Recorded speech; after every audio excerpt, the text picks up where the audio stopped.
Shalom, selamat pagi keluargaku. Firman Tuhan pagi ini kembali saya ambil dari kitab Ester pasal 4 ayat 15 dan 16. Demikian firman Allah.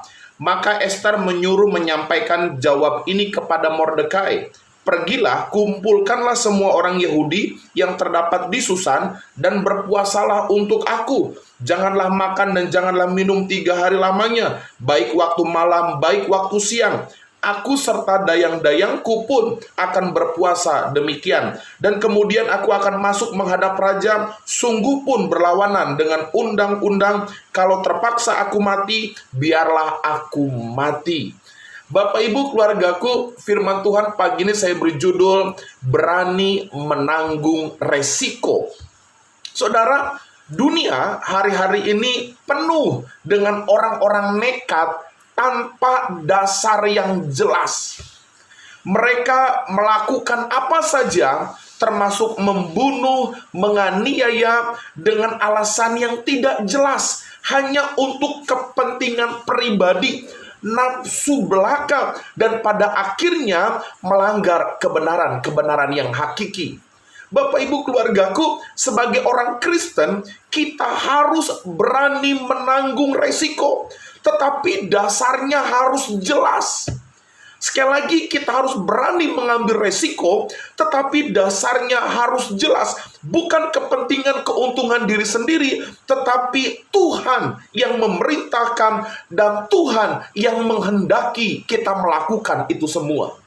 Bapak Ibu keluargaku yang dikasih Tuhan Yesus Kristus, pada saat kita dihadapkan dalam sebuah masalah dan kita dituntut untuk mengambil sebuah keputusan, dan kita tahu keputusan itu mengandung resiko, kalau itu adalah kehendak Allah dan kalau itu Allah perintahkan, maka kita harus berani maju, berani mengambil resiko karena kita melakukan sesuai dengan kehendak Tuhan. Bapak Ibu keluargaku, dalam Ester pasal 4 ayat 15 dan 16, Ester akan menghadap raja, dan ini menyalahi undang-undang.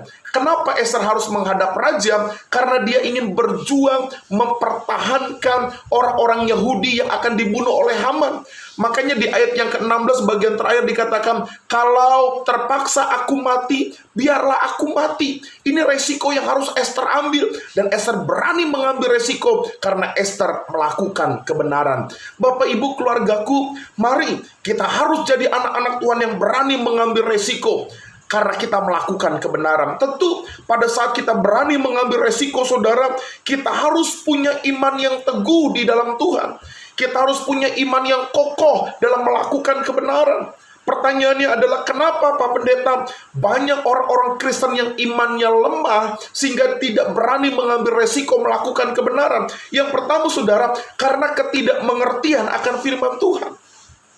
Kenapa ada banyak orang Kristen, saudara, imannya terhambat sehingga tidak berani mengambil resiko melakukan kebenaran? Karena tidak mengerti akan firman Allah.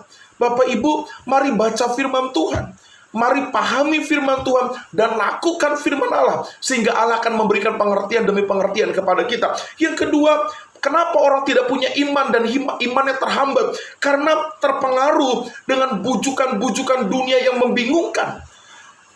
Karena terpengaruh dengan bujukan-bujukan dunia yang menggiurkan, sehingga imannya tidak konsisten terhadap firman Allah, sehingga imannya rapuh kepada kebenaran firman Allah. Yang ketiga, saudara, karena ada tekanan-tekanan iblis, tekanan-tekanan dunia yang membuat dia tidak berani mengambil resiko melakukan kebenaran.